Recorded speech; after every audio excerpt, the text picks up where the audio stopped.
Getting your first job in Australia as an international medical graduate is often the hardest step. The process is literally draining. It often feels impossible at times, but here's the thing. Once you get your foot in the door, everything changes. In today's video, I'll give you the complete roadmap I used to land my first job here, the mistakes I made, and the strategies that actually worked for me.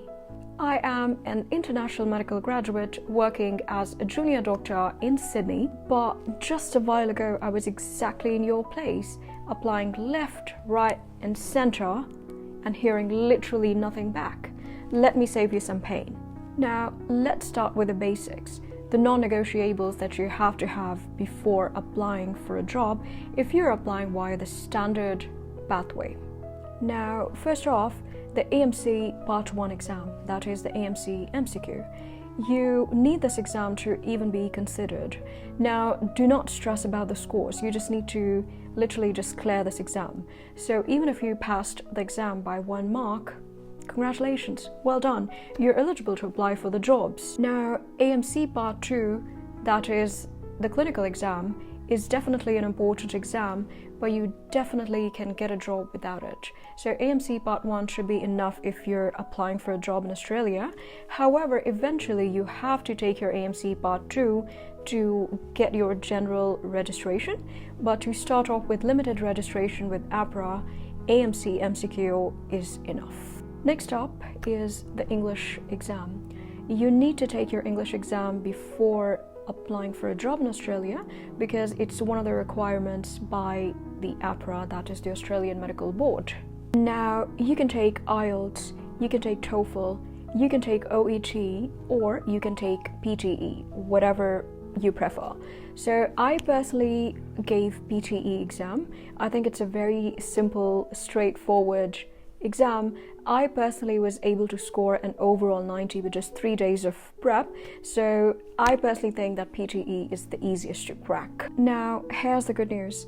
AHPRA has recently changed its requirements for the PTE exam, so now you only need a minimum overall score of 66 with a minimum of 66 in reading, speaking, and listening, and only a minimum of 56 in writing. I think it's absolutely amazing and very, very doable.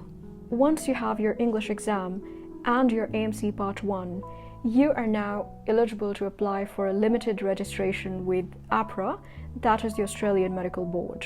But here's the catch. You need a job offer to apply for AHPRA, and hence why the job hunt comes first and is definitely the most important part of your journey as a doctor in Australia. Okay, now let's get into what actually gets you hired.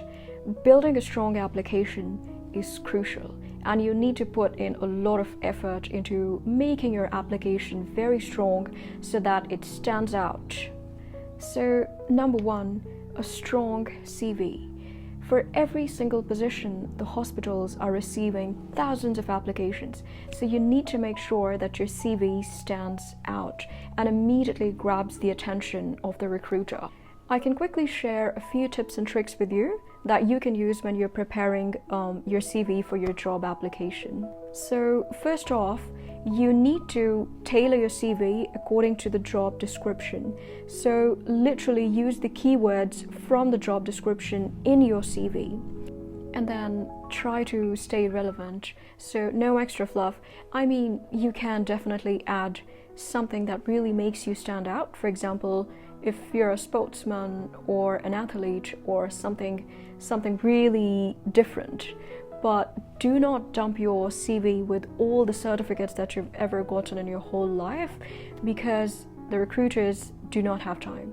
They're scanning through so many applications, and you need to stand out rather than drown them in information. Make sure the formatting is neat. There are no grammatical errors, no spelling mistakes. I always recommend everyone to use the AHPRA CV format, and then always get your CV reviewed by one of your colleagues, your friends, or your seniors. A second pair of eyes is always good. If you want me to make a separate detailed video about how to write a CV and how to approach the selection criteria, Comment CV down below and I'll hopefully come up with one. Next up is the selection criteria. Now this is huge. Hospitals ask very specific questions and you need to address them with your personal examples. For example, if the selection criteria states demonstrate communication skills, so you do not say that you're a great communicator. You actually give examples from your own personal clinical experience using a STAR format. So situation, task, action, and result. Now, when they're asking you to demonstrate something, you basically give an example because they are asking for a proof, the evidence that you've actually handled that. For example, for communication skills, you can tell any situation where you dealt with the patient, a difficult colleague, or how you handle difficult situations, dealt with allied health, multidisciplinary committee, and so on. Now, again, this is an entire science and probably deserves its own video.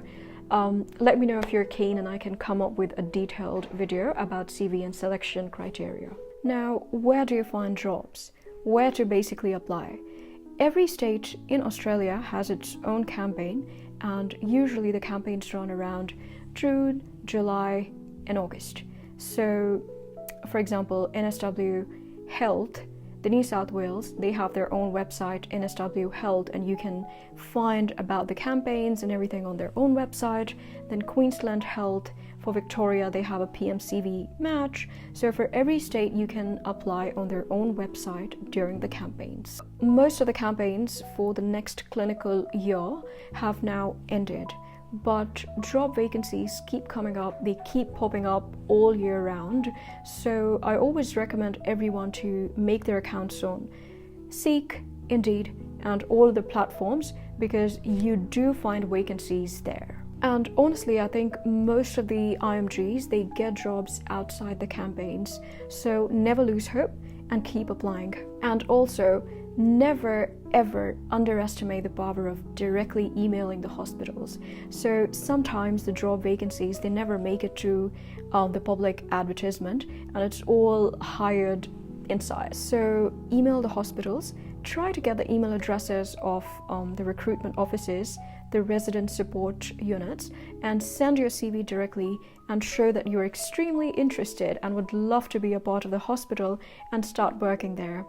You never know, some hospitals might genuinely need a doctor ASAP and they might respond to you. And then be prepared for the rejections.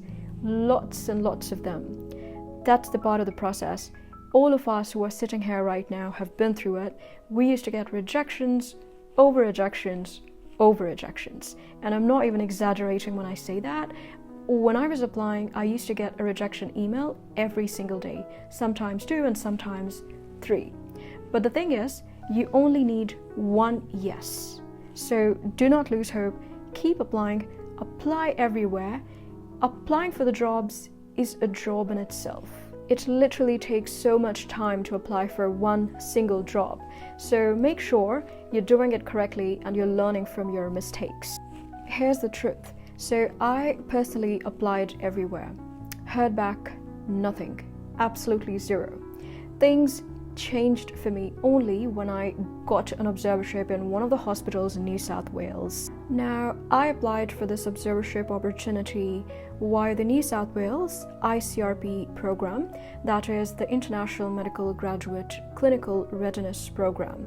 And it is such an amazing initiative by the Australian government, mainly the New South Wales Health. It is an official thing. You can find further details on the New South Wales Health website, and it is free. So you don't need to give any money to them, which is the best thing. Now, once I secured this observership and started my placement at the hospital, I made sure that I'm working very hard. I showcased my skills, I showcased my talents, I made good contacts with the seniors and with the consultants, and basically worked like a resident. I tried to learn the system, I tried to learn the Australian healthcare dynamics, and made sure that I'm acquainting myself exactly with the culture and with the system. And then luckily at the end of my observership, this same hospital had a job vacancy and they hired me. If you have an opportunity to do an observership at a hospital, use it very wisely. Your number one thing should be learning the system, learning as much as possible, build up your skills. And then number two, make sure by the end of the observership you have at least 2 to 3 Australian references who are happy to give you a good reference whenever you apply for a job. That is very, very crucial in applying in Australia. So be smart and try to turn that observership opportunity into a job. If you want me to come up with another video about observerships, do let me know in the comments down below. So a quick recap. Get your AMC 1, get your English exam, make a very strong CV, nail the selection criteria, apply everywhere, like literally everywhere. Seek, Indeed, any other job boards, directly email the hospitals, use LinkedIn, email everyone. Do not underestimate the power of observerships. So try your best to get an observership at a clinic or at a hospital, especially if you're in Australia. You can 100% get it. You just need to be very proactive and try to network.